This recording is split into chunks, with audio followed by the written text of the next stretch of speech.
आता ते एक मैदान संपन्न झालं आणि या मैदानामध्ये प्रथम क्रमांकाचा मानकरी म्हणजे उर्मिलाताई यांचा हिंद केसरी राजा आणि सोबत पाला काढतो अप्रतिमाची जोडी पाहिली आणि आज प्रथम क्रमांकाची मानकरी झाली आणि सर्व प्रेक्षकांची मनं जिंकली जोडी. दादा नमस्कार. नमस्कार.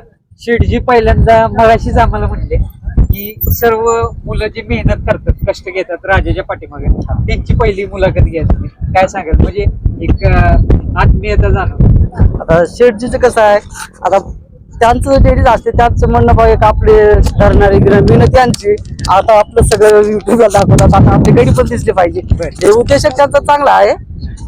तर आले पाहिजे गडी बी त्याच्यासोबत. आता आमचं काही नाही घेतलं नाही घेतलं तरी आम्ही सध्या सोबतच असतो. आता आमचाच राजा आता त्यामुळे काय वाटतं म्हणजे असतो व्हिडिओ मध्ये आम्ही गेली पण एक नंबर केला. काय सांगाल, काय आनंद आहे?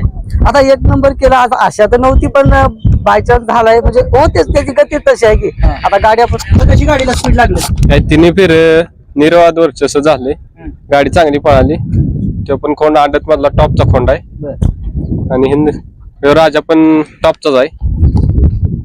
आदत वयापासून सर्वांना माहिती आहे. म्हणून ओळखला जातो. काय सांगाल?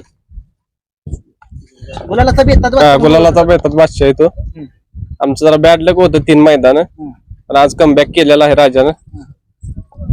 इंट्रोडक्शन करून दे, काय काय तुम्ही कसं आहे आता आमचे म्हणजे मेन जे आहेत ना, आता बैलाला आम्ही पण बैलाला सांभाळतो पण आता आमच्यापेक्षा जास्त माहिती म्हणजे आमचे हे दिलीपराव, त्यांना आमच्यापेक्षा थोडी जास्त माहिती आहे. आज सुट्टा निकाल घेतला तिन्ही फेरे, एक नंबर गाडी पळाली. नियोजन कशा पद्धतीने झालं होतं? कुठं बघितलेलं ह्याच्या आधी पळताना त्याला?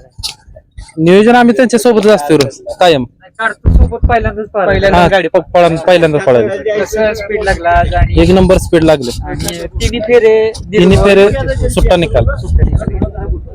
ताईंच्याबद्दल काय सांगाल? शेटजींच्याबद्दल काय सांगाल? शेटजी एक नंबर माणूस आहेत. ताईंच्याबद्दल काय तर एक नंबर. मी कायम त्यांच्या सोबत असतो. ऑलराऊंडर आपल्यावर आप्पाचा काही विषयच नाही. मित्रांनो, आपल्या सगळ्या महाराष्ट्राचा लाडका उर्मिलाताई माणिकशेठ गायकवाड यांच्या राजाने आज प्रथम क्रमांक मिळवलेला आहे. खूप साऱ्या शुभेच्छा तुमच्याकडे. धन्यवाद. नमस्ते. नमस्ते. आज प्रथम क्रमांक केला आणि सेमी फायनल नंतर चेहऱ्यावरचा कॉन्फिडन्स सांगत होतं की आज काय ना काहीतरी राजा करणार. नाही, actually कसं असतं ऍक्च्युली गट पास झाला की सेमीचं टेन्शन असते.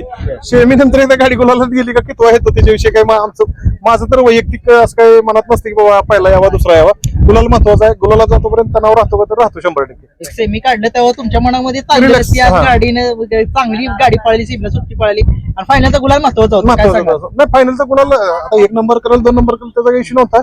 मेन महत्वाचं सेमी पास झालं की विषय संपला. गाडी एकदा गुलालात गेली का तणाव. आज एक नंबर केलाय. ताईंना खूप मिस करतोय. तिची तब्येत ठीक नसल्यामुळे आली नाही. मला वाटली जावा तुम्ही. आज मी आलो, 1 नंबर झालाय. एक हिराच लागला 100%. हो, 100% हिरा आहे आणि म्हणजे टोटली असं त्या बैलगाडी क्षेत्रातल्या म्हणजे बळ चांगला आहे त्याचा असं म्हणायचं. आणि सर्व तुमचे जे बाकीचे पण पाळीव जनावर आहेत, भरपूर मोठं गोट आहे आपलं, त्या सर्वांचा आशीर्वाद कुठेतरी त्याच्या पाठीमागे असू शकते. निस्वार्थी प्रेम तुम्ही सुद्धा करता. कारण मित्रांनो, महाराष्ट्रातला सर्वात पहिला स्विमिंग टँक खास म्हैशींसाठी शेठजींनी बनवलाय आणि असं फारच कमी म्हणजे पाहायलाच नाही मिळालं म्हणजे आतापर्यंत तरी. नाही, कसं आहे, जनावरांना सगळ्या बेसिक सुविधा द्यावी तर तरच पाळावी असं मी त्या मताशी आहे. आता म्हशी सुद्धा आमच्या दूध कमी देऊ जास्त देऊ, पण आमचा खाण्याचा भाड्याचा विषय कधी कमी जास्त नसतो आम्ही. त्यामुळे पहिल्यापासून असं असतं की बाबा तुम्ही पाळतायच तर व्यवस्थित त्याचं हे असावं, त्याची सुविधा निघा व्यवस्थित असावी, एवढंच आणि तरच कुठेतरी सक्सेस आहे. बरोबर आहे. कुणाला समर्पित कराल मोठा विजय? नाही, असं काही सगळी टीम आहे ती सगळ्यांचं आहे. धन्यवाद. धन्यवाद.